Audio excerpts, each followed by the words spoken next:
Arizona should not be up for grabs. And Arizona is up for grabs because there's something happening in Arizona that's actually happening in the larger country, which is that the electorate is becoming more diverse. A third of the voters in Arizona are Latino, and it's changing fast. Maricopa County is about 60% of the state's population. 300 people a day are moving in there. It's the fastest growing county in America. Maricopa County is the largest county that Trump won the last election. And so this is the center of Trumpville in Arizona. We talked to one couple, Yasser Sanchez and Emily Romney Sanchez. Romney, familiar name. She's a very distant cousin of Mitt Romney.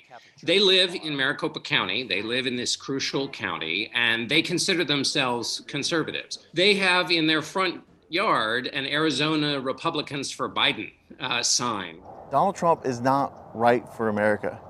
Joe Biden is the right candidate. We need it. Our country needs it. We need to heal. We need to move on from this failed experiment.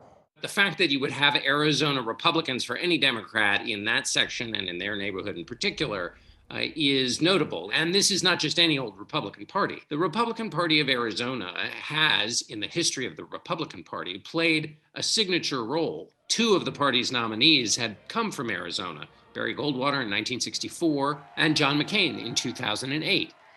The Republican Party in Arizona has as its sort of founding father, if you will, Barry Goldwater, the senator.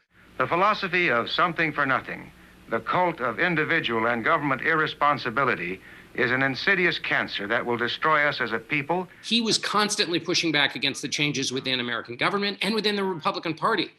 Pushed back against Eisenhower, saying that basically his policies amounted to a dime store New Deal. So he was really the hard kernel at the center of conservatism, which said basically individual liberty, states' rights in opposition to a big blossoming federal government. If the working man were allowed to make more money and keep more of it, I think a lot of these problems of welfare would solve themselves. He famously said during the 1964 convention that extremism in the defense of liberty is no vice. He coined that expression and basically for a long time represented the idea of a no compromise conservative movement within the Republican Party. The other towering figure in the Arizona Republican Party is John McCain, who fashioned himself as a successor to Barry Goldwater. I don't work for a party. I don't work for a special interest. I don't work for myself. I work for you. He didn't actually come from Arizona. He was, like many people in Arizona today, from somewhere else. He married his wife, Cindy McCain, who was from Arizona, so that helped give him some local roots. We spoke with Cindy McCain in Phoenix. She has endorsed Joe Biden. Her argument is that the Republican Party is basically now all about whether you're for or against Donald Trump. What was it like for John McCain to run as a Republican in Arizona in 1982? Well, Arizona has always been very conservative, but in 82 it was really maybe a little more conservative. And I'm talking about the general state. John McCain hadn't been political before that, right? No. He had to choose. Could he have chosen to be anything but a Republican? No. His core values and his core beliefs and his view of economics, human rights and things like that made him a Republican. But because McCain was a deal maker and often at odds with his party, he came to fill out a picture of the Republican Party in Arizona that had an independent streak.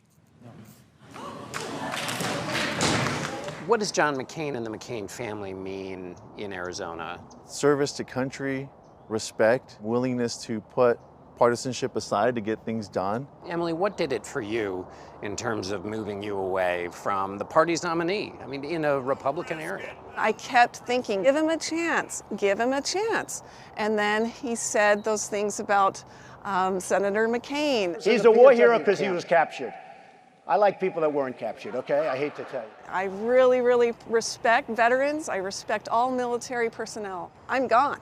You've lost me. So it was about character for you? Absolutely. Did you ever in your life imagine that you'd be supporting a Democrat, given that you are an Arizona Republican from birth? I mean, No, I not really. You know, it's not about the party. It's about the person for me. And like I said, I'm going to remain a Republican. I'm not changing parties.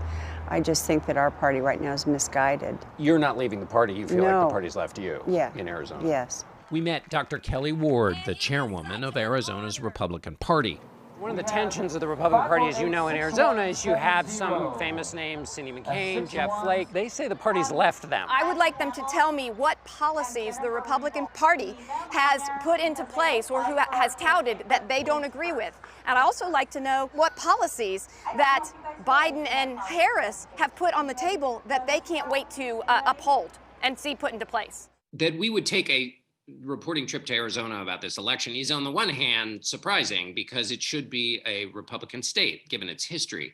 But there has always been this tantalizing growth in Arizona, tantalizing for Democrats who thinks it might be moving into their category. Arizona may be a new swing state. It's what we'll figure out on election night. We'll learn on election night whether the new Republican Party in Arizona, Donald Trump's Republican Party in Arizona, can match up with that changing demography in Arizona and, in fact, be able to be a party of the future in a very competitive arena.